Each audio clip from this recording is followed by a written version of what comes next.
¿Qué tal? ¿Cómo les va? Muy buenas noches, bienvenidos a otra emisión del Corresponsal. Estamos hoy hasta las 22:30.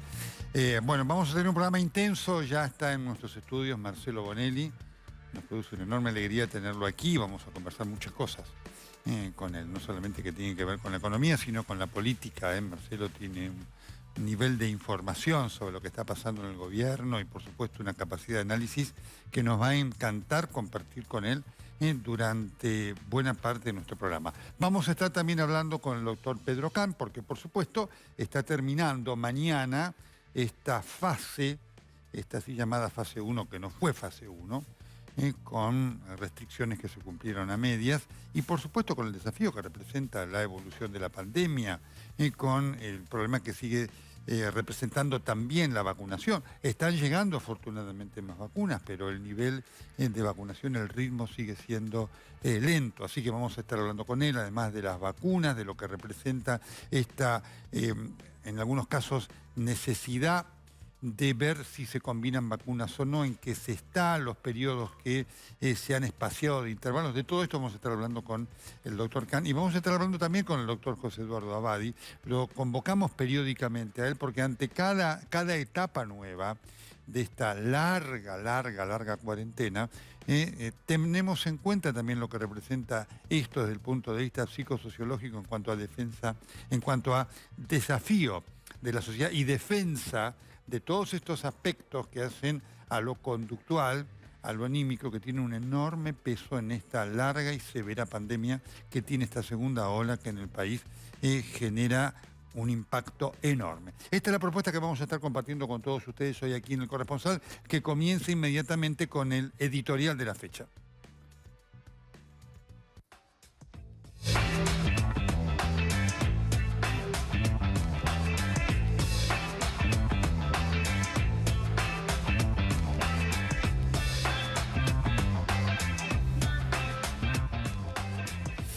Bueno, hay varias cosas que vamos a estar compartiendo con Marcelo Bonelli en cuanto a reflexiones de la semana.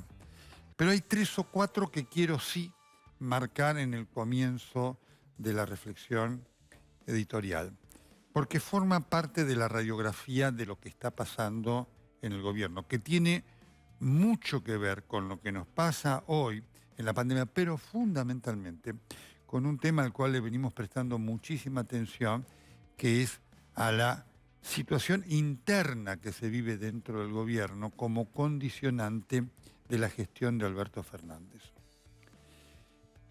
El jueves, el presidente de la República dio una, vamos a llamarla entrevista, entre comillas, a un youtuber que forman parte de las estructuras mediáticas militantes afines al gobierno. Y a mí me impacta mucho cuando el presidente de la República dice cosas que son un reflejo de lo que está pasando al interior de ese binomio y de esta actitud del presidente de la República consentida de absoluto sometimiento a Cristina Fernández de Kirchner. Y este es un elemento de enorme importancia porque además era lo que Alberto Fernández había prometido no iba a hacer. Fue una constante en la campaña y que esto tuvo mucho que ver con el voto de un sector independiente en la Argentina, disconforme con el gobierno de Mauricio Macri, que creyó ver en Alberto Fernández la posibilidad de una diagonal, que representaba la promesa de marcar límites a muchos de los comportamientos que ya conocemos son propios de Cristina Fernández de Kirchner. Pero esto no ocurrió. Digo, esto no está ocurriendo. Claramente es uno de los hechos más impactantes que ha tenido como consecuencia el desmoronamiento de la figura de Alberto Fernández, más allá inclusive de cómo le pueda ir o no en las próximas elecciones. Y dijo el presidente de la República en medio de esa conversación altamente intrascendente que tuvo, pero dijo 2 o 3 cosas que son realmente impactantes. Y dijo, no soy tan sumiso a Cristina Fernández de Kirchner. Repito, no soy tan sumiso a Cristina Fernández de Kirchner. ¿Qué significa eso? Que efectivamente es sumiso. No sabemos el tan, qué porcentaje significa. Si para Alberto Fernández no ser tan sumiso significa decir un no cada 10 síes. Pero es el reconocimiento de la sumisión. Yo no sé si el presidente de la República se dio cuenta, se da cuenta de las cosas que dice, o si, obviamente, hay un deseo ya casi obsceno de reconocer los hechos sin ningún tipo de, casi de mea culpa, decir, yo prometí otra cosa. Es el reconocimiento de lo que hoy pasa en el gobierno. No soy tan sumiso, dijo el presidente. Es decir, es sumiso. En algunas cosas no lo será, ¿no? Pero es sumiso a Cristina Fernández de Kirchner. Y este es un elemento terrible en cuanto a lo que representa ya no solamente el deterioro de la figura de Alberto Fernández, sino también del futuro, de esto que nosotros vemos venir todos los días, porque efectivamente lo que se va viendo en forma cada vez más acentuada es esta impronta de Cristina Fernández de Kirchner. Ayer, en la intensa conversación que tenía con el exministro Ginés González García, le preguntaba, ¿usted con Cristina cómo se lleva? Bueno, si Cristina no me quisiera, no habría estado en el gobierno. Otra vez, el eje de la decisión pasa por la expresidenta en funciones. Este es uno de los puntos que quiero marcar, que está representando, está marcando lo que este gobierno significa para el proyecto de Cristina Fernández de Kirchner. Significa una transición. Alberto Fernández, en cuanto a posibilidad de continuidad, tiene fecha, certificado límite, 10 de diciembre de 2023. El kirchnerismo, usted sabe que está testeando muchas variantes. Por ejemplo, está testeando a Daniel Scioli. Usted puede sorprenderse, ¿no? Pero sí lo está testeando para las próximas elecciones de ahora en noviembre. Usted sabe que además, fruto de lo que representa esta elección para el kirchnerismo, porque representa la posibilidad de tener un Congreso adepto que le permita avanzar, fundamentalmente en el campo de la justicia para obtener la suma del poder público total, está el gobierno trabajando sobre todo en la provincia de Buenos Aires, que va a ser decisiva. Y allí es tan fuerte todo que ya está organizada lo que se llama la mesa de los lunes, en donde confluyen Axel Kicillof, Máximo Kirchner, Sergio Massa y otros. A veces está Jorge Ferraresi, el ministro de Hábitat, otras veces está el ministro de Obras Públicas, Germán Catopodis, hay intendentes. Y allí hay dos elementos muy importantes para tener en cuenta. Uno, de esto lo vamos a estar hablando con Marcelo, el tema de la inflación, que preocupa y mucho. Por eso hay críticas dentro del kirchnerismo duro al gobierno de Alberto Fernández.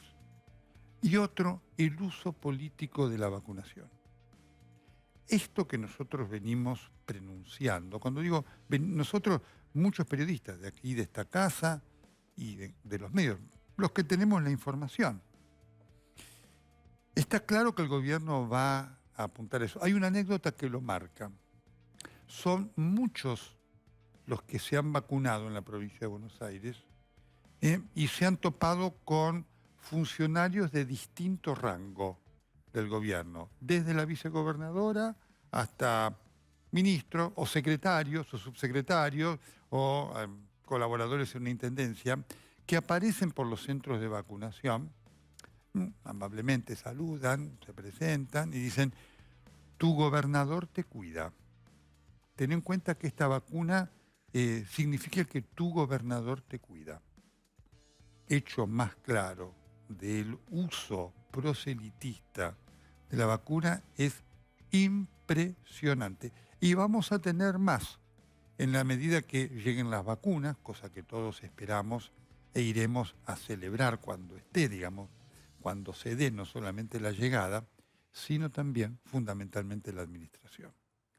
Pero este punto lo quiero señalar, punto que debería ser también punto importante de análisis para la oposición, para tener en cuenta la dimensión del desafío que enfrenta frente a una maquinaria de poder que utiliza los recursos del Estado sin ningún tipo de límites para ir en pos de su objetivo, que es conseguir poder.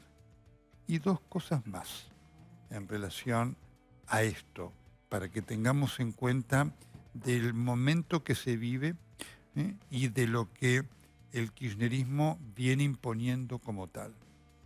No es casual lo que pasó con Venezuela en estos días en cuanto a que el gobierno argentino se retiró de la demanda contra Venezuela en el tema de los derechos humanos.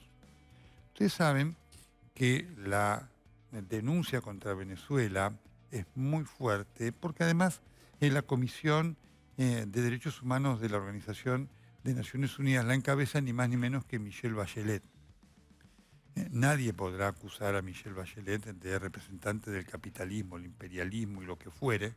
Bachelet es una mujer de una enorme trayectoria dentro del socialismo chileno y además alguien que sufrió en carne propia la brutalidad del pinochetismo en el avasallamiento de los derechos humanos que costó la vida de familiares. Por lo tanto, eso califica absolutamente ese informe. Ustedes recuerdan, nosotros estuvimos en Venezuela y puedo darles fe de lo que representa ese régimen cívico-militar que absolutamente viola derechos humanos todos los días. Que este gobierno desconozca esto, que este gobierno defienda ese régimen, marca la contradicción absoluta del kirchnerismo y la utilización de los derechos humanos en pos de objetivos políticos. Alberto Fernández, Felipe Solá, Sergio Massa habían dicho que en Venezuela había una dictadura. La había y la hay, pero el kirchnerismo pretende ignorarlo, porque para el kirchnerismo todo lo que significa afinidad política es fundamental. Y la afinidad política del kirchnerismo lo ha llevado a esta visión maniquea de los derechos humanos.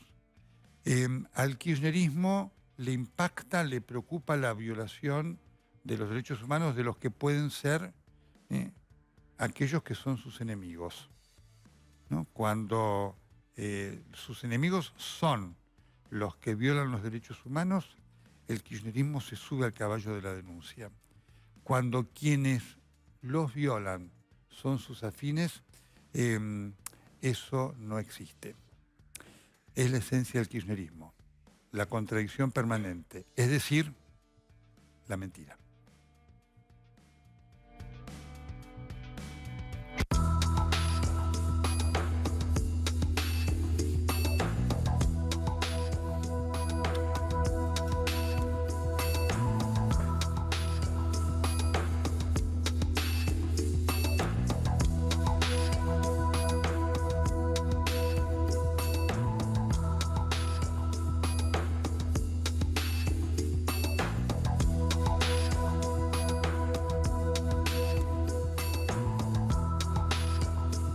Enorme gusto de recibirlo a Marcelo Bonelli. ¿Qué tal? ¿Cómo estás, Nelson? ¿Bien? Se nota que sos Nelson Castro. Mirá qué sillones. En la voz no tenemos. Qué buen comienzo. ¿Cómo estás? ¿Bien? Bien, bien, muy bien. Con gusto de estar acá. Bueno, el gusto es nuestro. Trabajar con Marcelo siempre es un placer, ¿no? Porque además Marcelo, que es un obsesivo de la búsqueda de la información y del contacto preciso. ¿Qué te sorprende de este momento? No, la verdad que es un momento un poco frustrante, ¿viste? Frustrante. Sí, porque yo lo que veo es que, bueno, te seguí atentamente el editorial que comparto en un 90%. Veo que las dos fuerzas políticas que, digamos, pueden llevar adelante acciones de gobierno están metidas en unas internas feroces. O sea, es el peor momento de la relación entre Alberto y Cristina. esto, digamos, no hace falta estar muy informado. Si vos te fijas, el episodio Basualdo con la Sí. tarifa eléctrica, el tema del procurador, que el candidato del presidente Rafeca, el cristinismo dice no lo vamos a votar porque es el candidato de la oposición. La carta, que también que tiene mucho de folclore contra el Fondo Monetario, declamando el default cuando vos te estás reuniendo con... Claro, claro. bueno, esto es muy difícil llevar adelante una política con este tipo de bombardeo. Y en el lado de la oposición, que uno dice, bueno, a ver cómo se ordena, sí, están unidos, es cierto, no se fraccionaron, pero también hay internas feroces, se pasan factura, se critican y no veo idea, ¿viste? No veo idea. Y como vos decías, hay problemas, yo creo que un gran problema hoy en día, digamos, no es de hoy, pero es la inflación. Claro. Entonces, pero ¿cómo puede ser que si el problema es serio, viene, digamos, no es patrimonio solo de este Claro, gobierno, claro. es patrimonio del gobierno de Macri, de Cristina, digamos, el gobierno de Kirchner lo había solucionado, digamos, venía después del boom, Correcto, de la correcto. explosión del 2001, se logró entre Duhalde y Kirchner controlar, que no haya un plan económico, no se piense un plan económico, más allá de medidas, viste, que son, o sea, es un problema multicausal Así es. y hay una medida, trazar el dólar, controlar la carne. Entonces, ¿sabés por qué la inflación no es un vicio No. de mi información? Es que eso genera pobres. Por supuesto. Y la sociedad argentina es inviable con la cantidad de pobres que tiene. Marcelo, este es un punto y quiero marcarlo porque además Marcelo, digamos, ha hecho de la ecuanimidad su trabajo profesional. Fue enormemente crítico del macrismo del comienzo. Compartíamos las críticas cuando se Sí. veía. Este es un punto muy importante, ¿no? ¿Qué entendés que pasa con la dirigencia política que no llega a entender esta multicausalidad de la inflación que exigiría por parte de la política primero generar medidas sostenidas de largo aliento? ¿Y qué pasa con la política que no entiende que con esta visión, digamos, Yo creo, viste, parcial, no puede es ganar que una elección y no encuentra soluciones? no se piensa más allá de meses, Ajá. de años, de la próxima elección. O sea, ahora el tema es cómo ganamos la próxima Claro, elección correcto. o cómo la perdemos de la forma más decorosa posible. Entonces así es muy complejo. Y esto es un problema general de la dirigencia. Por ejemplo, volviendo al tema de la pobreza, o sea, yo creo que una sociedad con 50% de pobres es inviable hasta democráticamente. Sí, claro. ¿Eh? Entonces, uno podría decir, y esto no es un problema tampoco solo de este gobierno. Entonces, ¿cómo hacemos? Y es un problema, yo te diría, de la dirigencia que va más allá de la política, Sí, de los sindicalistas, de los intelectuales, de los periodistas, de los empresarios. ¿Eh? Porque es invivible por más que digamos, un empresario tenga $1.000 millones, claro. en una situación así es invivible. Y no los ven, digamos, no veo a la sociedad argentina y no veo a los políticos. Ojo, ellos se proponen para comandar, Por dirigir, supuesto, para liderar, entonces tienen una responsabilidad mayor. Metidos en ver, a ver cómo hacemos, cuáles fueron experiencias en otros países, qué se hizo en la Argentina que funcionó parcialmente y después, bueno, porque no sé qué hicieron las correcciones, explotó, pero no. Hay gente, digamos, inteligente, digamos, Sí, claro. muy por supuesto. inteligente. En ambos lados, por ejemplo, con Guzmán trabaja Daniel Heyman, que fue uno de los autores del plan austral, Así es. del desagio, fue Sí, correcto. una cosa muy... Y la verdad que eso me asombra, esa incapacidad de estar en el día a día. Estamos en el día a día y no vemos un poquito más para adelante. Qué notable, porque demuestra falta de aprendizaje, ¿no? Decir, mira, Sí. mientras sigamos haciendo esto, va a ir mal, no hay gobierno que pueda tener éxito más allá de la ideología que tenga, ¿no es cierto? No, seguro. O sea, viste, el tema de la inflación es un tema que te... Porque vos podés dar ayuda, das ayuda social. Digamos, el gobierno de Macri, viste, ¿te acordás que aumentó la ayuda social, los planes sociales y demás? Y la inflación te pulveriza lo que vos das. Y en este caso pasa exactamente lo mismo. Entonces, al que le das, digamos, yo estoy de acuerdo que hay que dar para mitigar los efectos por supuesto. sociales, digamos, hay que hacer políticas públicas temporarias, ¿no? Porque el Temporarias. objetivo es generar empleo. Obvio. Que la gente se sienta realizada saliendo a su casa y trayendo el dinero fruto de su esfuerzo, su realización. Pero aún ese dinero que vos das, viste que viste, los planes también son muy criticados y demás, con la inflación cada vez alcanzan menos. Ahora, Marcelo, porque claramente de seguir así, esto no tiene solución ni con este gobierno ni con otro, ni con nada más allá de algún índice que pueda bajar o no. Sí, ahora este mes va a bajar un Con- poco, pero bueno, sigue a niveles altos. Sin duda.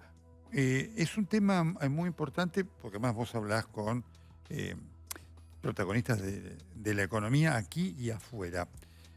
Eh, ¿Sorprende afuera que la política no se dé cuenta de que hay un factor político clave para cambiar las raíces, los problemas estructurales de la Argentina? Yo creo lo que sorprende en los decisores de inversiones, por ejemplo, ¿no?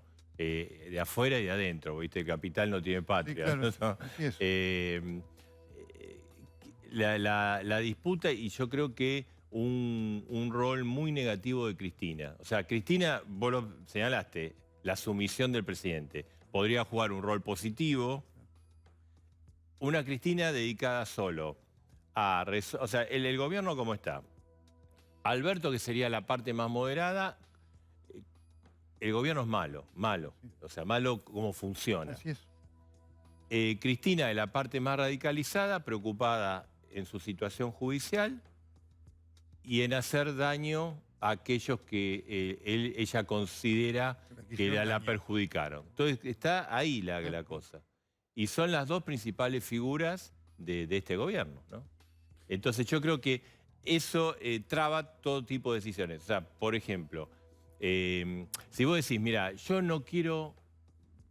quiero un modelo antiimperialista, socialista. Bueno, para hacer eso tenés que hacer las cosas bien y serias. Y eso sería el proyecto del kirchnerismo, que no lo es. Eso es el relato del kirchnerismo, ¿no? O sea, mucho piripipí y poca... De hecho, yo creo que la declaración de esta semana contra el fondo, llamando al default, es para... Hay una gran frustración en los militantes de que, bueno, no pasa nada, entonces... Inventemos un poquito que somos malos, ¿no? Y si vos querés arreglar con el fondo, querés hacer una economía, traer inversiones, tenés que hacer las cosas bien, no con el peripipí, ¿no? O sea, para arreglar con el fondo tenés que más o menos tener una buena relación con Estados Unidos, porque Estados Unidos es el que manda, te guste o no. Entonces, si no, hablamos con el Papa lo va a llamar. No, hace un plan serio, andá allá y andá a hablar y trata de arreglar las cosas lo mejor posible, ¿no? Obviamente, después el fondo va a querer sacar su tajada, tratar de arreglarla lo mejor posible. Qué increíble que no se den cuenta de eso, que es elemental, ¿no? Viste, como que falta sentido común. Sí. O sea, la verdad que yo veo que no hay que ser genios. Hay que ver qué hicieron, o sea, volviendo a la inflación. Argentina tiene, no sé, el año terminará entre 40 y 45 de inflación.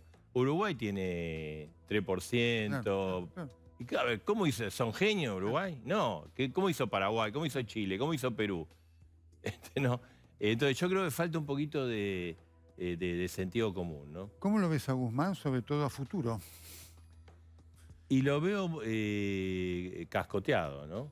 O sea, cascoteado. O sea, ahora, viste, de alguna manera es como que lo que pasó no pasó, nos olvidamos y seguimos trabajando. Ahora, Guzmán, dentro del gabinete, o sea, hasta hace un poco era como el ministro estrella. Yo creo que a Guzmán lo perjudicó mucho el hecho de que una vez fue a la Casa Rosada hace 2 o 3 meses y los empresarios lo aplaudieron. ¿Por qué? Porque dijo una cosa que, de sentido común, que la inflación es un problema multicausa. Eso está en los libros, ¿no? Sí, claro. No es que, tampoco es un genio de un premio Nobel de Economía, ¿no? Es pero bueno, cuando vos te ves acotado, vos imagínate, vos vas a negociar con cualquiera del mundo y obviamente te sacan la ficha que quiso sacar un subsecretario y no pudo. Más allá del error político de él, porque él también algunos le cuestionan de que él se planteó y algunos colaboradores de él comentaron de que él se veía como un candidato para elecciones así, como una síntesis entre Máximo y Kicillof. Y eso, obviamente, en la política te lo hacen pagar y caro. Ahora, es un tema porque la pregunta es, ¿este va a ser el ministro de Economía de este gobierno? por los 2 años y meses que faltan? Mira, hoy en día yo te diría que es un ministro como de la deuda, porque el ministro de Economía parece más Kicillof Kicillof, y ¿no? sus operadores, Claro. Claudia Español, la secretaria de Comercio, el que fue exsecretario de Comercio de él también, Claro.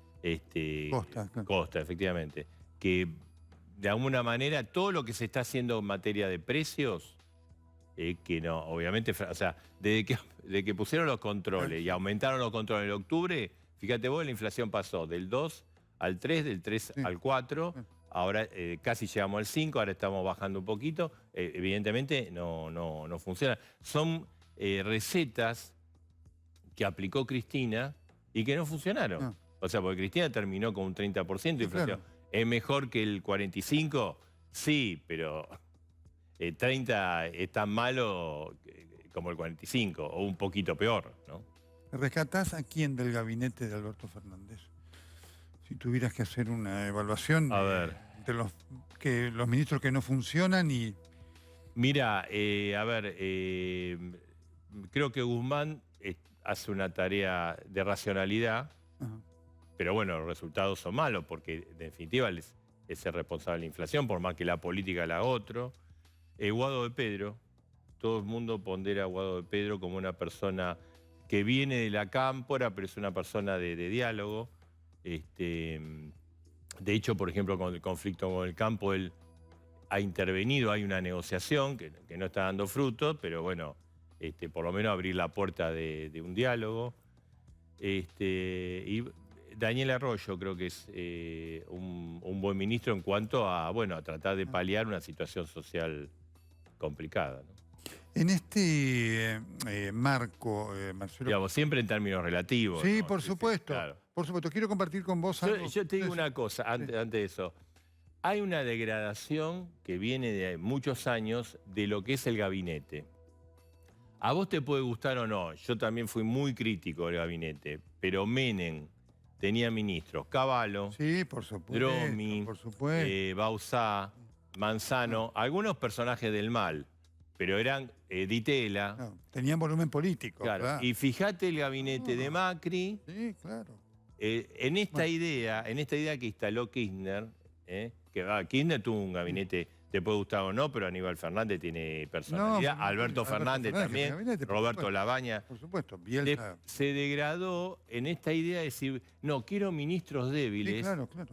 porque de esa manera nadie me va a hacer sombra, ¿viste? No quiero un caballo en economía. Ha quedado eso como una rémora. Bueno, ¿no es cierto? y eso es horrible, porque yo creo que en todos los órdenes de la vida creo en los equipos de trabajo. Por supuesto. Este programa es un equipo de trabajo, me llamaron tus productoras, me Claro, insistieron, sí. esto, lo otro, vos haces tu rol, en A Dos Voces también, en todo es y en ningún gobierno, ¿cómo no? Digamos, siempre está la idea, llamemos a los mejores, y un presidente está en condiciones de llamar a los mejores. No, por supuesto. Es increíble esta actitud. Yo te iba a preguntar, ¿no? Esto que ha quedado, el episodio Menem Cavallo, Kirchner Labaña, que lo termina echando también por Sí, eso, sí. es impactante. Y cuando la realidad demuestra que vos necesitas hoy ministros ante la envergadura De que los tengan problemas. peso político. Y bueno, pero digamos, después fue Kirchner con esa idea, después de la primera etapa, Correcto, ¿no? correcto. Que yo creo que fue una etapa acertada, la de Kirchner, la continuidad de las políticas de Duhalde.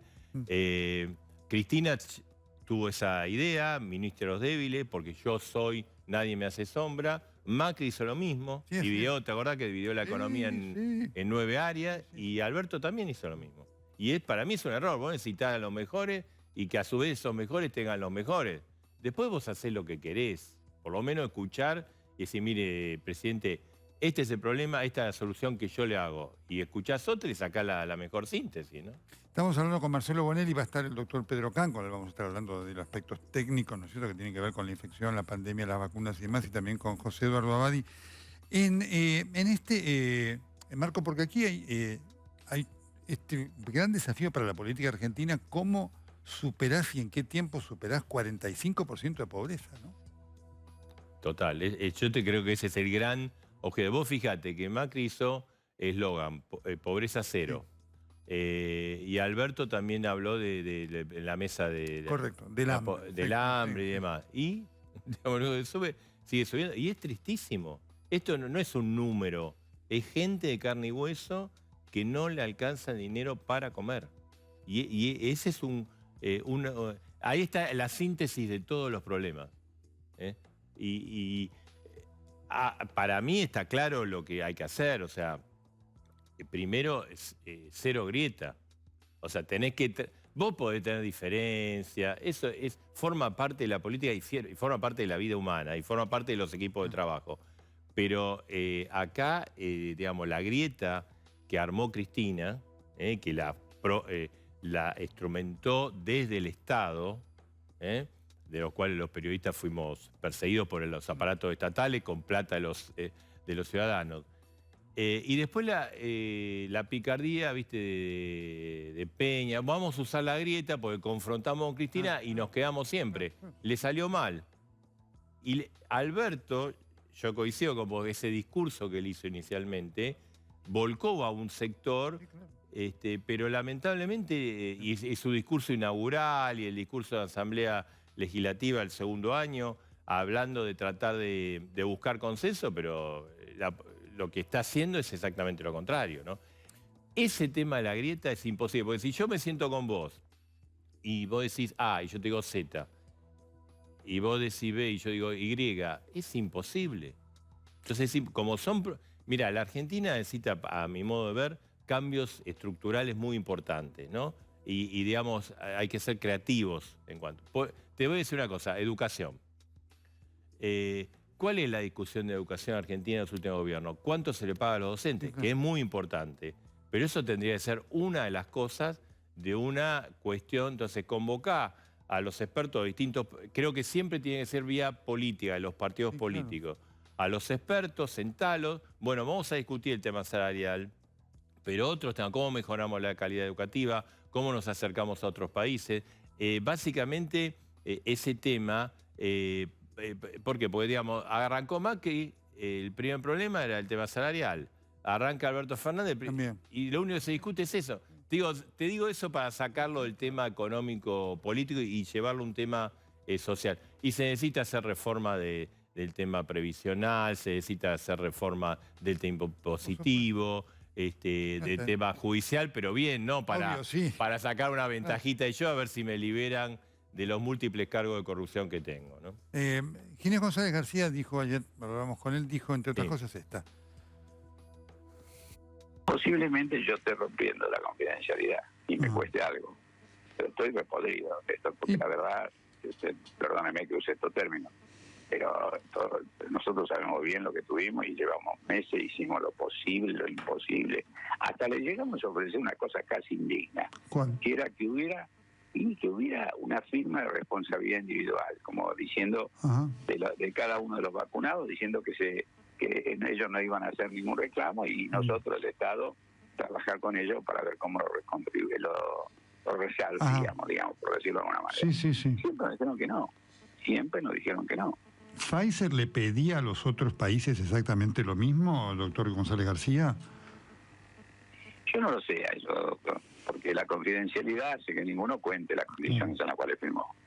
Lo que yo les voy a decir ahora son alguna pregunta informal que he hecho. Le pregunté a los chilenos, ¿cómo hicieron ustedes? No, teníamos una ley de la época de Pinochet que no nos gusta, pero bueno, nos discutimos la ley. Con Bolsonaro dijo que realmente eran inaceptables las condiciones cuando empecé a negociar. Después, bueno, no sé qué dijo después y aceptó, pero tampoco tiene vacuna. New York Times, en su board, en febrero, hace un artículo lapidario diciendo que estaban haciendo bullying contra Argentina y contra Brasil. Y si usted mira a los otros países de la región, nunca les entregó volumen, siempre le entregó una cosa casi testimonial. Entonces, evidentemente tenía un problema de producción o tiene un problema de producción. Ya vamos a estar con el doctor Pedro Cana hablando de todo el tema de la pandemia. ¿Qué tema este?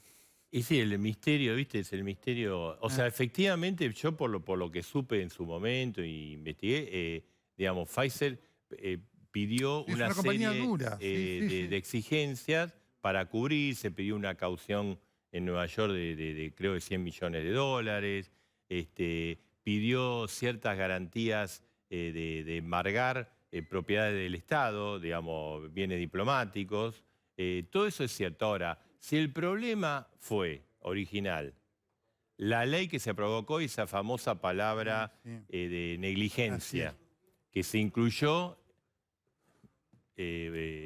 Cecilia Moró dice que la incluyó, la información que yo tengo es esa. Y esa, ¿por qué no se manda otra ley? ¿Por qué no se mandó otra ley al Congreso y se corregía? Sí sé también que hubo un deseo del gobierno porque se podía vetar eso, esa palabra, pero que Pfizer ya habían pasado los tiempos para vetarla. Ahora, está bien, no tenés... Bueno, esto es una causa, cada vacuna vale, cada vacuna es una vida. O sea, a mí la verdad me importa poco que sean Pfizer, ¿Quién fuera? Que sea bueno, por supuesto. Sputnik, la que sea, en tanto y cuanto sirva, ¿no? Obvio.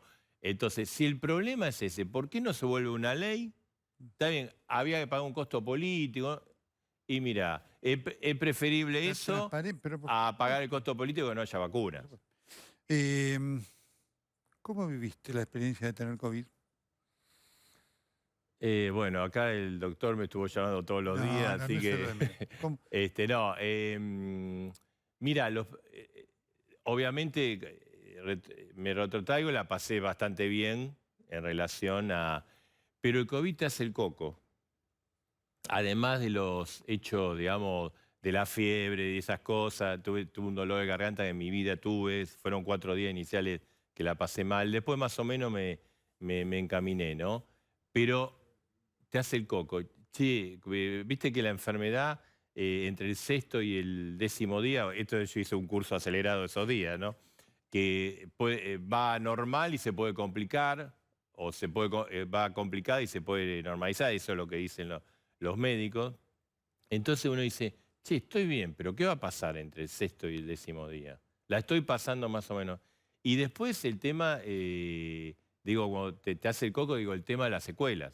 O sea, por suerte después me hice todos los estudios y está todo bien, ¿viste? Cuando terminó el estudio, pero por ejemplo, cuando me fui a hacer un estudio de un análisis cardíaco, ¿no? Y bueno, hasta que no lo hice y no terminó y me dieron digamos, el estudio, el resultado, y te agarra una gran inseguridad, esa yo te diría. Déjame introducirle porque quiero justo este testimonio, lo tengo ya el doctor Pedro Can. Doctor Can, ¿cómo le va? Bella noche. Noche, ¿cómo está usted? También lo tenemos al doctor José Eduardo Abadi. ¿Qué tal, José Eduardo? ¿Cómo estás? ¿Cómo estás, Nelson? ¿Qué tal, Pedro? Hola José, ¿qué tal? ¿Cómo estás? Bueno, quería, digamos, aprovecharlo a Marcelo que está contando esta experiencia, doctor Pedro Can, porque forma parte de lo que representa la vivencia de alguien que tiene el COVID para darnos cuenta de la dimensión que tiene hoy la enfermedad, ¿no? Bueno, para darnos cuenta de la dimensión que tiene la enfermedad, doctor Castro, tenemos que tomar en cuenta que estamos hablando de más de 170 millones de personas que han sido diagnosticadas, lo cual supone que hay muchos más de 3,5 millones de muertos comunicados al día de ayer, según la página de la Universidad Johns Hopkins, y con una agravante, que es que la Organización Mundial de la Salud nos informa que durante el año 2021 ya se han acumulado más casos que durante todo el año 2020 y que estamos a 10 días de tener una cifra de muertos en el año 2021 superior a toda la del año 2020. O sea que estamos en otra pandemia, es una pandemia distinta por múltiples razones. Primero porque tenemos a toda la sociedad, y me incluyo, cansados con todas las consecuencias que ha tenido la pandemia y las necesarias restricciones que hay que aplicar para reducir la circulación. En segundo lugar, porque tenemos las variantes de preocupación, que son estas variantes virales que son distintas, que no son como la cepa original de Wuhan. Y en tercer lugar, porque tenemos las vacunas. Yo creo que es un momento en el que estoy seguro que todos vamos a compartir la alegría de saber que a partir de mañana van a haber llegado 17 millones de vacunas a la Argentina y que ya hay comprometidas una cantidad de vacunas como para poder cumplir con una amplia campaña de vacunación para las poblaciones que han sido, digamos, designadas como las más vulnerables, y luego poder seguir con el resto de la población mayor de 18 años. Correcto. Hay un dato muy importante que quiero... El caso de Marcelo Bonelli tiene una enorme, entre comillas, riqueza, porque para compartirlo tanto con usted como con el doctor Abadi, porque vos te habías dado ya la primera dosis, ¿no es cierto? Sí, me había dado la dosis y me tocó AstraZeneca. Lo que pasa que, según me dijeron el primer día cuando hablé con la doctora que me siguió, Julieta, me dijo, no, pero no generaste anticuerpos porque había sido una semana antes. Como no tenía anticuerpos, claro, que no me iba a ayudar, digamos, ¿no? Entonces, bueno, sí, estamos esperando la segunda dosis. No. Doctor Kahn, este es un tema, y ya voy con José Eduardo también, ¿no? Digamos, como elemento de necesidad de la alerta para los que tienen una dosis, los que tenemos una dosis, para los que tienen dos, y para lo que representa la exigencia de los cuidados, ¿no? Sí, sin duda. Mire, para decirlo en pocas palabras, nosotros no vamos a salir de la pandemia sin la vacunación, pero con la vacunación sola no alcanza. Además de la vacunación necesitamos mantener los cuidados, eso tiene que quedar claro. Las vacunas son altamente efectivas, pero ninguna vacuna en el mundo para ninguna enfermedad es efectiva en el 100% de los casos. De modo tal que el distanciamiento social, el uso del barbijo, el evitar las reuniones, el tener ventilados los ambientes, sigue siendo una necesidad hasta que la situación esté más estabilizada. José Eduardo, dijo Marcelo, lo marcó muy bien además, porque Marcelo tiene un lenguaje tan llano que es fantástico. El coco, ese señor lo dijo, el Sí. coco, ¿no es cierto? Exactamente, yo también me detuve en esa palabra. Efectivamente, porque el COVID tiene como una narrativa psicológica enorme, además de toda la problemática específica que hace al virus, a todo lo orgánico. Naturalmente, a nivel de lo que es la salud mental, no solamente ha sido tremenda toda esta pandemia, sino que cuando un sujeto ha contraído esta enfermedad, aparece ya no la incertidumbre, como algunas veces comentamos juntos, Nelson, sino la amenaza, el sentimiento de cuándo me puede llegar a ocurrir aquello que le ocurrió a otro. Sí, ahora me dicen que el asunto está más o menos tranquilo, que está controlado, pero si en 6 días me dicen la saturación bajó, terapia intensiva, tiene que estar intubado, coma farmacológico, y esa amenaza se convierte muchísimas veces en ataques de angustias, que hemos llegado a ver ejemplos de ataques de angustia muy difíciles de controlar. ¿Por qué? Porque la angustia de muerte aparece de un modo inevitable. Nosotros sabemos que el cansancio, el encierro, el aislamiento produce una vivencia y un miedo a una soledad eterna que se parece a la angustia de muerte. Pero cuando la enfermedad ocurre y se habla de internación, de virus y de la terapia intensiva como una posibilidad, ahí aparecen todas las anécdotas, los relatos y los miedos que tornan a la situación realmente angustiante. ¿Qué quisieras compartir? Por eso hay que tener un buen diálogo con el paciente. Por eso hay que hablarle con cuidado. Sí. Por eso los médicos tienen que estar entrenados en cómo acercarse con los datos que le dan, con las indicaciones, con las posibilidades. Es muy importante esto. Así como con los medios no hay que aturdir, en el diálogo con el paciente hay que tener muy claro el equipaje psicológico con que viene cargado. Que coincido porque yo toda la mañana cuando me levantaba, de hecho, bueno, dormía mucho más porque estaba cansado, ¿no? El gran momento era cuando uno se ponía el oxímetro, ¿no? Para mí, ¿viste? Era un momento de decir, che, a ver, que no baje de 95 porque ahí empezamos a tener problemas cuando le hacía los cálculos para la doctora Raimundi, o vos me llamabas, o mi clínico, el doctor Daldot. ¿Viste? Para mí ese momento era, pará, hagamos la cosa bien y que el número sea bueno. Y aparece la sensación de el peligro. Sí. El vértigo, ahí te agarra el vértigo. Exacto. O sea, por suerte en mi caso, todos los días que me tomé estaba bien, pero yo digo, ¿qué pasa si me da abajo de lo que me habían dicho? Claro, correcto. Todas esas incertidumbres. De hecho, cuando los primeros días tuve un dolor de garganta que en mi vida tuve, persistente y que no podía ni dormir, esas largas noches, bueno, yo a raíz de las charlas que tuve con vos, siempre me focalicé en positivo, pero en algún momento de la larga noche te pasa el tubo, el oxígeno, y bueno, eso es lo que yo digo, te hace el coco, ¿no? Claro. tengo también para Marcelo para contar algo, pero usted dijo una cosa, por supuesto, todas son, y por eso nos gusta estar con profesionales responsables y serios como el doctor Abadi, como el doctor... Dijo una cosa para prestarle mucha atención, dijo doctor Khan, esta no es la misma pandemia del año pasado. Exacto, por las razones que yo le decía. En primer lugar, porque socialmente no estamos igual, estamos, vuelvo a insistir, todos muy afectados, todos hemos tenido que cancelar planes, todos hemos tenido que postergar cuestiones afectivas, de vernos con familia, con amigos, de hacer reuniones, de congresos para los que somos profesionales, que solemos viajar a congresos, ahora todo es virtual. Hay dificultades con la educación, hay dificultades en la actividad comercial, hay gente que la está pasando muy mal. Usted lo charlaba antes con Marcelo Bonelli, mientras yo estaba esperando, la situación de mucha gente que está en situación muy complicada desde el punto de vista social, etcétera.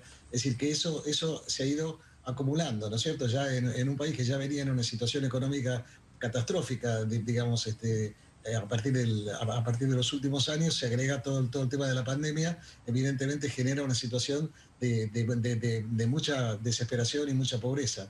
Por el otro lado, no es la misma pandemia, vuelvo a repetir, porque tenemos que el virus ha cambiado también. Es decir, las variantes de preocupación, ustedes ya conocen la variante de Manaus, la variante de Sudáfrica, que por suerte en la Argentina no parece estar circulando, pero sí la variante de Gran Bretaña, por ejemplo. Entonces, eso es distinto. Y el tercer componente, que en este caso inclina la balanza para el lado positivo, es que disponemos de vacunas. Es decir, la verdad yo tengo que confesar que si me hubieran preguntado a esta altura del año pasado si dentro de un año vamos a estar hablando de la cantidad de vacunas que llegan, yo hubiera dicho que es una linda fantasía, pero no podíamos estar seguros. Ha sido extraordinario el avance de la ciencia en este sentido. Y la verdad es que ni siquiera estamos imaginando las cosas, porque basta con mirar países como Israel, como Estados Unidos, como Inglaterra, por ejemplo, que han vacunado una alta proporción de su población, notan una caída muy significativa en la mortalidad. Ya no se cuentan por miles o por centenares los fallecidos. Por supuesto que va a haber gente que va a fallecer, como muere todos los años gente de influenza, por ejemplo, de la gripe común, pero es una cantidad mucho menor. Y ya en la Argentina estamos notando una caída en la mortalidad de los mayores de 70 por la cantidad de gente que ha sido vacunada. Fíjese que ahora en terapia intensiva bajó la edad promedio de las personas que están internadas. Bueno, porque evidentemente la población mayor está mucho más protegida, así que tenemos que seguir avanzando en esa dirección. Marcelo, como lego y como paciente, ¿qué te aportó que no la información circulante hoy día en relación con lo que es la pandemia y todos, obviamente, los interrogantes que todavía hay? Yo traté de esos días de estar lo menos informado posible de lo que pasaba con los casos, ¿eh? Obviamente es casi imposible, ¿no? Informarte, sobre todo como sos periodista, viste, uno está enfermo de la información. No, yo la verdad me ceñí mucho a lo que me dijeron en ese momento los profesionales, no traté de improvisar. No. ¿Te ayudó el consejo y la indicación médica? Claro, no dije, yo leí, yo sé, claro, yo hablé, le hice una nota, una entrevista, no sé, al doctor Khan, y en algún momento del año, porque en todo caso, todo, digamos, información valedera, pero lo que tiene esto que cambia mucho. Claro. Entonces, quizá la realidad hoy para un paciente no es lo mismo del año pasado. O sea, yo conozco, todos conocemos gente que se contagió el año pasado y estuvo, pero el año pasado no había esa sensación de, me parece a mí, ¿no?, de que te podés morir. Porque el número de fallecidos el año pasado era mucho más bajo que ahora. Entonces, yo me ceñí básicamente a... soy, en ese sentido, además, soy buen paciente. Más allá que algunos médicos porque aceleré un poquito la vuelta. Pero bueno, esos días, viste, justo cuando compartimos, tuvieron los anuncios de Alberto de los 9 días. Y bueno, uno... pero soy buen paciente y trato de cumplir con las cosas que... Le pregunto, voy a preguntarle a los dos, ¿no? A José Eduardo Abadi, de lo que estás viendo vos con tu experiencia, esto que marca Marcelo, ¿no?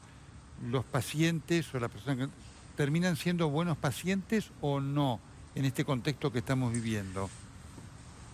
Qué excelente pregunta. Primero voy a retomar lo que decía Pedro, ¿no? Efectivamente, la pandemia ha ido cambiando, hay otras variantes, pero los pacientes, las personas, la sociedad, la gente tampoco es la misma. Ya no somos los mismos nosotros que aquellos de cuando comenzó la pandemia, porque han sucedido un montón de situaciones de conflictivas, de idas y vueltas, de expectativas, de frustraciones, que naturalmente han conformado un territorio psíquico distinto en nosotros. Entonces esto tengámoslo en cuenta. Punto uno que me parece importante. Y respecto a lo de los pacientes, buen paciente, mal paciente, creo que lo que Marcelo dijo es muy bueno. No tratar de, a partir de la angustia, de indagar en forma personal.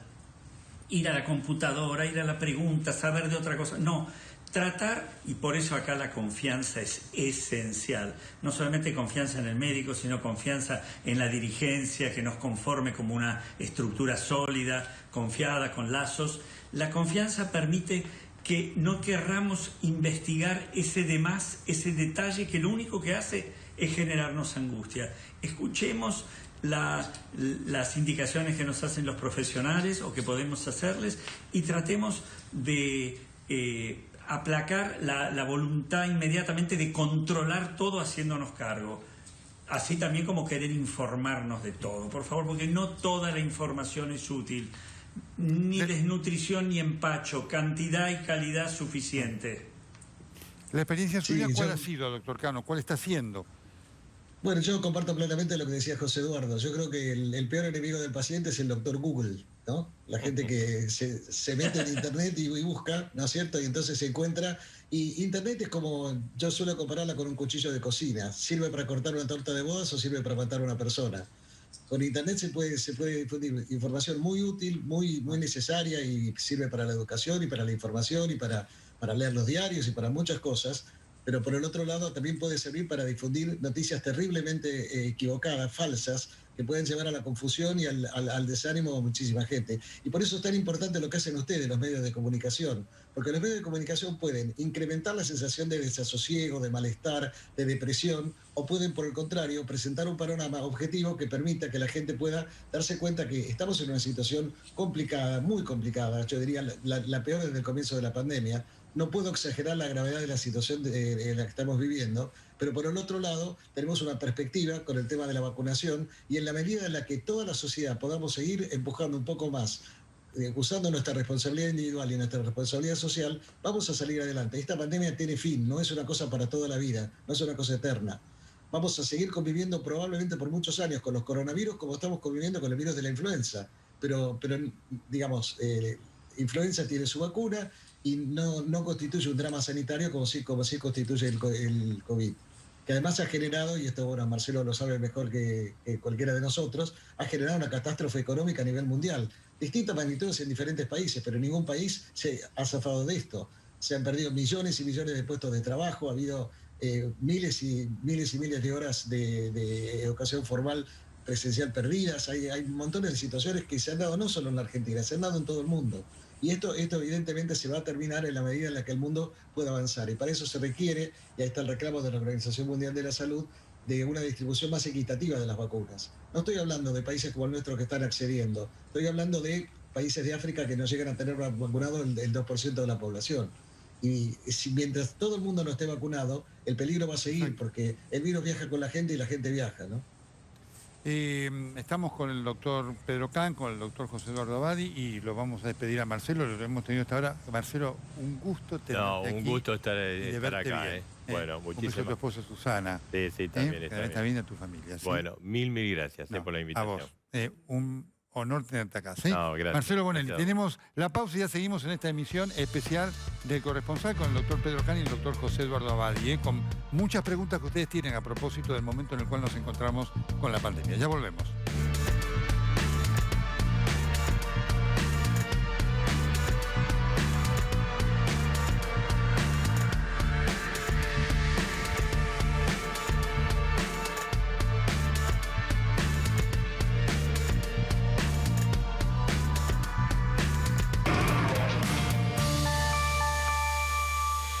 A la hora de renovar el parque automotor, piense solo en el especialista. Nadirán Mercado, subastas online.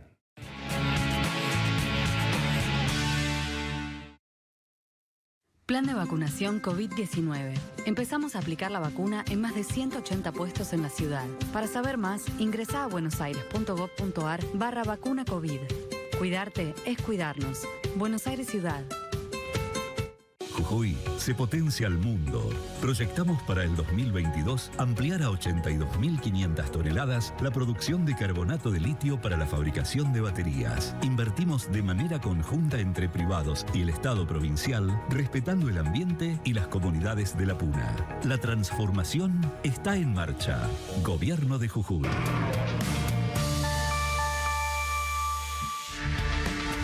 bien, estamos en esta emisión especial del corresponsal, vamos hasta 22:30, estamos con el doctor Pedro Can, estamos con el doctor José Eduardo Abadi. Doctor Can, uno de los temas que se ha generado, estamos obviamente con la expectativa de la llegada de vacunas y esta necesidad que tienen muchos de tener la segunda dosis porque muchos están en el límite. Y esto genera una pregunta en relación a lo que está pasando con la vacuna Sputnik, en la cual hasta el momento están llegando predominantemente componentes de la primera del primer componente precisamente y no del segundo, frente a algo que en el mundo empieza a discutirse, que es la combinación de vacunas. ¿En qué se está en relación a esto, doctor Can? Bueno, déjeme aclararle lo siguiente, doctor Castro. En primer lugar, la primera dosis de cualquiera de las vacunas de las que estamos hablando es la que produce la respuesta inmunológica primera, la que induce que el sistema inmunológico empiece a tener memoria, de modo tal que al verse desafiado nuevamente va a producir una respuesta que no se mide solo con anticuerpos, como la gente cree equivocadamente por ahí, porque nosotros no lo hemos comunicado bien, sino que además hay una respuesta que se llama inmunidad celular, que es la inmunidad de memoria. Entonces, la segunda dosis puede demorarse, no hay un problema con eso, aunque salvo para la vacuna de Janssen y la vacuna de CanSino, que son de una sola dosis, todas las demás requieren una segunda dosis.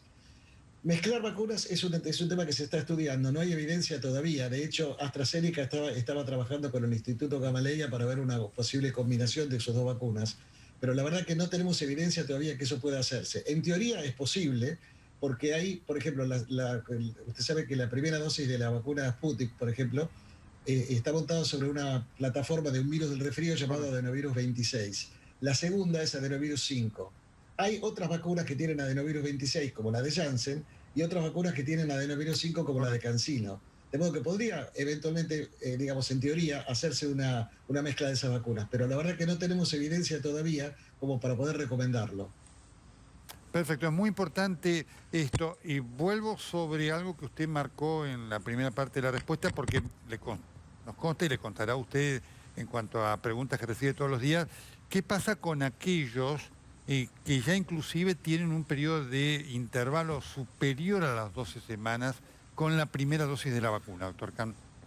Al igual que con cualquier otra vacuna, para cualquier otra patología, no se vuelve a revacunar. No se empieza de vuelta de cero porque uno dice, bueno, ya pasó demasiado tiempo. No. Importante esta aclaración, es muy importante. El sistema inmunológico tiene memoria y por lo tanto, si la vacuna se aplica al cuarto mes en vez de aplicarse al tercero, no se pierde.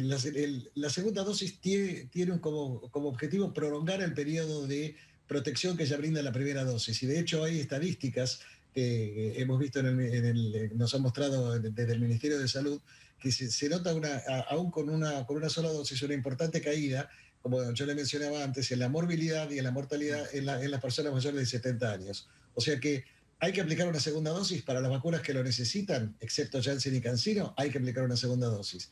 Importa mucho si se aplica en el mes 3 o en el mes 4, no cambia demasiado.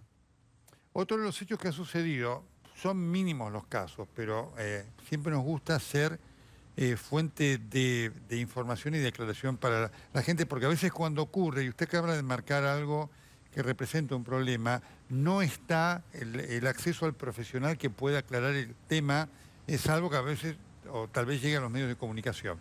Se han producido algunas situaciones accidentales, acá y en el mundo también, de gente que recibió la primera dosis de una vacuna X y por accidente una segunda dosis de la vacuna J. ¿Representa esto algún riesgo en el caso de que, digamos, para aquellas personas que estén viviendo esta situación, doctor Can?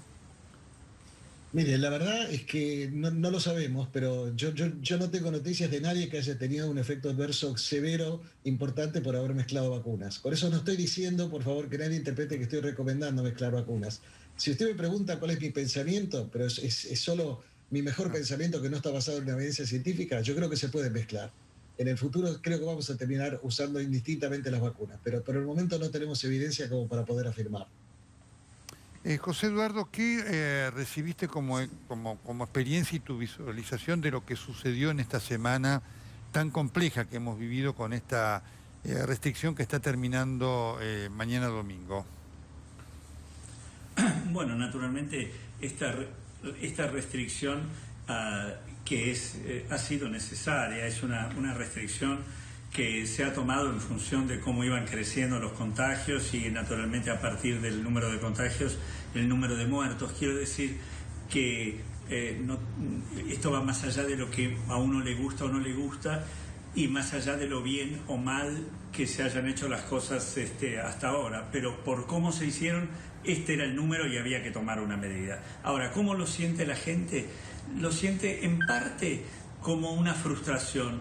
Pensé que a esta altura del partido ya se estaría atenuando todo y ya estaríamos empezando a vivir, como vemos en algunos noticieros que viven algunos países que han hecho el número de vacunas necesaria, con la logística necesaria, etc. Por otro lado, la sensación que se tiene es que esto lo quiero aclarar porque me parece muy importante. La idea de que esto no se va a acabar nunca está en la fantasía inconsciente de la gente y se ve reforzada por estas restricciones y estas permanentes demoras. Entonces el sentimiento que se tuvo muchas veces fue, bueno, me doy por vencido, ya hay de nuevo que quedarse adentro, esto no termina más, la soledad es infinita y esto produce un desgaste, un cansancio, se llega a desasosiego, una resignación que se parece a la depresión. Es muy importante acá rescatar el optimismo lúcido que consiste en preguntar lo adecuado a quien puede responder lo correcto y saber que sí se va a terminar en algún momento, que las vacunas cuando lleguen en la cantidad que corresponde y se apliquen como corresponde, vamos a llegar a poder neutralizar esta avalancha del virus y esto nos va a poder permitir soportar, ya no digo tolerar, pero soportar toda esta adversidad de otro modo. Doctor Khan, vamos a caer en esa ansiedad, en esa angustia y en un sentimiento que también esto produjo, que cuando no es esa tristeza es de mucha rabia. No. Doctor Khan, ¿el año que viene nos vamos a tener que vacunar nuevamente? Perdón, no lo escuché porque estaba hablando, disculpe. Le preguntaba, ¿el año que viene nos vamos a tener que vacunar nuevamente? Al día de hoy le diría que posiblemente sí. Sin embargo, hay algunas publicaciones recientes que indican que aparentemente la duración de la inmunidad sería más prolongada de lo que pensábamos, porque al principio hablábamos de meses y ahora se habla de que posiblemente sea un año o puede ser más. No lo sabemos, pero en principio yo creo que el sistema debe planificarse como para pensar que vamos a tener que revacunarnos. Lo que yo le estaba diciendo recién, doctor Castro, era que le voy a robar a José Eduardo esa hermosa expresión del optimismo lúcido, que me parece que es efectivamente es una construcción semántica que ayuda mucho a definir lo que necesitamos hoy. Necesitamos ayudar a que la gente tenga optimismo basado no en fantasías, sino basado en las realidades. Por eso es tan importante el rol que tienen los medios de comunicación para ayudar a construir ese concepto de optimismo lúcido. Le pregunto también al doctor Khan, ¿cuántas nuevas vacunas están en experimentación? Porque sé que además usted está trabajando en alguno de esos proyectos. Porque esto es un elemento importante, digamos, cuantitativo. Primero, y la tendencia, por eso hacía la pregunta de si el año que viene necesitaremos vacunación o no, al encuentro o la posibilidad de la creación de la vacuna de la monodosis. ¿Es algo que hoy tiene viso de realización concreta y significativa? Usted cuando habla de vacunas de monodosis habla de las vacunas como las que ya yo mencioné. Exactamente. Bueno, en este momento una de las vacunas que se está aplicando en Estados Unidos, por ejemplo, es la vacuna de Janssen, que es una vacuna de una sola dosis. Exacto. Nosotros estamos haciendo aquí un estudio con la vacuna de CanSino, que es una vacuna CanSino Bio, sí, una empresa. Por eso preguntaba, ¿es una tendencia que tiene visos de ser lo que el año que viene, si hay necesidad de vacunación, vamos a tener mayoritariamente en cuanto a vacunas? No podría afirmarle eso, doctor Castro, porque en realidad si miramos la mayoría de las vacunas, Pfizer, Moderna, AstraZeneca, Sputnik, Sinopharm, Sinovac, etcétera, CureVac, que también está en experimentación, son todas vacunas de 2 dosis. Entonces, por el momento, lo que predomina en el escenario son vacunas de 2 dosis. Y de hecho, la vacuna de CanSino, que nosotros estamos investigando, es una vacuna que ahora se le va a ofrecer una segunda dosis a los voluntarios para poder comparar. Aquellos que recibieron ya una dosis van a recibir la segunda, y aquellos que habían recibido placebo van a recibir una dosis, y vamos a poder comparar qué pasó con eso. Estamos todavía tratando de encontrar la fórmula ideal. Lo mejor que podría ocurrir es lo que usted sugiere, doctor, que sería que todas las vacunas pudieran ser de una sola dosis. Por el momento, la realidad nos indica que las vacunas que están aprobadas en distintos países del mundo, en su gran mayoría son de 2 dosis. José Eduardo, vos venís haciendo un seguimiento evolutivo del estado de situación, ¿no es cierto?, psíquico de la población, porque además lo ves en la casuística que se tiene, el nivel de demanda del trabajo tuyo y de tus colegas, ¿no es cierto?, psicoanalistas, psiquiatras y demás, sigue siendo muy alto. ¿Esa tendencia de demanda y de patologías psicológicas y psicosociológicas sigue siendo alta? Sí, Nelson, sigue siendo alta. Vemos más que nada los ataques de angustia, que puedes llamar, si querés, cuadros panicosos. Pero también hay una angustia crónica, ¿no?, que se mantiene sobrelevada, que lleva a tensión, irritabilidad, malestar, aplastamiento. Vemos básicamente la consulta está ligada a estos cuadros de angustia, y también a inhibiciones importantes, que puedes llamarlo también en forma de fobias, y la depresión. Naturalmente, esta vivencia de pérdida que ha tenido lugar, esta realidad de pérdidas, no solamente gente querida, sino proyectos, ideas, creo que Pedro decía algo de esto, naturalmente genera duelos, genera en el durante, y tendremos que hacer duelos en el futuro. Pero te diría que este trípode de la ansiedad, ataque de angustia, inhibiciones y los cuadros depresivos son lo que más. Después tenés toda la otra variable, que es lo que ha producido en el seno de la familia, ¿no? Vemos la cantidad de síntomas que aparecen en los chicos, en los adolescentes. Ha sido enorme el efecto que ha tenido sobre los niños y los adolescentes, tremendo, ¿no? Los chicos con la falta del colegio, de la socialización, de la presencia del compañero, estará o no estará, todos en casa, cómo se ha terminado con los ámbitos que tenía un determinado significado para cada uno, de intimidad, de juego, de compartir. Y en los adolescentes con respecto que está la idea de horizonte, de qué hago, de a dónde voy. Bueno, esto ha generado como mucha angustia.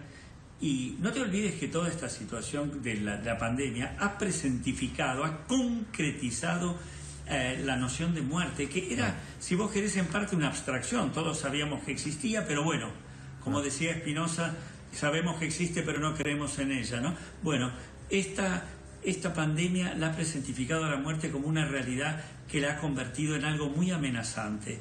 Y esto ha generado efectos y consecuencias a nivel de lo psíquico múltiples, Nelson, y que las vemos. Tengo una pregunta final para los dos, ¿no?, desde el punto de vista médico.